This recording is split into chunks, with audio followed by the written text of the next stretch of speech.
Let me start then by saying that we are in Rugao and we have inaugurated the most modern, most efficient, state-of-the-art factory that is producing Scania trucks. On that site of 800,000 square meters big, we have built a number of factories, in total 400,000 square meters. So if that would be one building, it would be 400 meters wide and 1 kilometer long.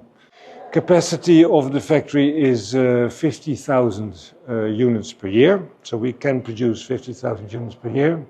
And reason to go for China is that this is by far the biggest truck market on earth.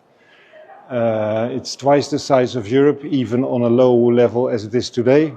It's twice the size of the United States. So the growth of transport demand will be here in Asia, so that's another good reason to be here.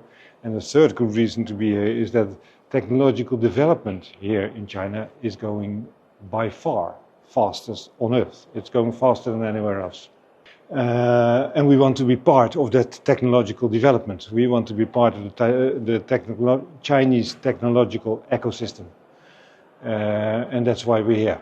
And we have 100% carbon dioxide neutral plant soon. Q3, we have designed the factory to consume as little energy as possible, to start with.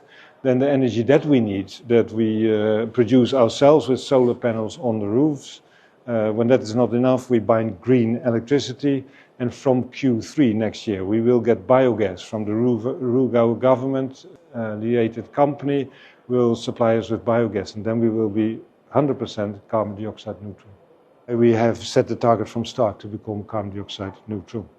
The development in China has gone enormously fast. Also there, wind energy, solar energy.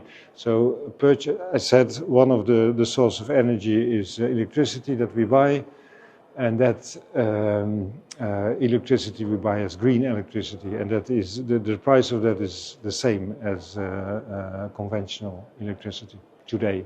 And that the development in China is going so fast helps us a lot in our goal to become carbon dioxide neutral, of course.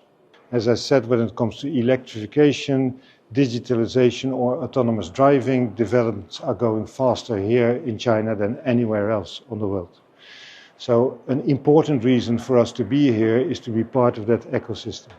So for our autonomous driving solution, for example, we have teamed up with Chinese suppliers already today, and we are fully integrated into that system and developing together. So that's an important reason for us to be here, that the development in China is going that fast. We want to be part of that in order to increase the speed of our development as well.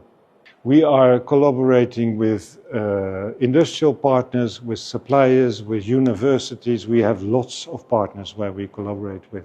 We have contact with a number of universities, and we have contact with a number of partners in industries. One of the examples that I already mentioned is a partner where we together develop autonomous driving, where we use their sensors to get the autonomous driving solution working. Another example is Huawei, that in our production has helped us with artificial intelligence solutions that would have taken months to develop in my previous life in Europe, and it took only a couple of weeks together with our friends from Huawei. Our target is to localize as much as possible. And I said that before, localization means for us to find suppliers for the articles that we need in our production and the part numbers that we need in our production, find suppliers here in China. And we put extremely high technical demands. Tolerances and precision of the parts that we are buying is on another level than anyone else in this industry. And previously that was difficult to find. But also there, Chinese suppliers are developing, their quality level is getting higher. And we are, as I said, teaming up with more and more suppliers that are able to deliver the level of quality that we need. And there we really team up where we train them and they help us to reach the level that we need to get to.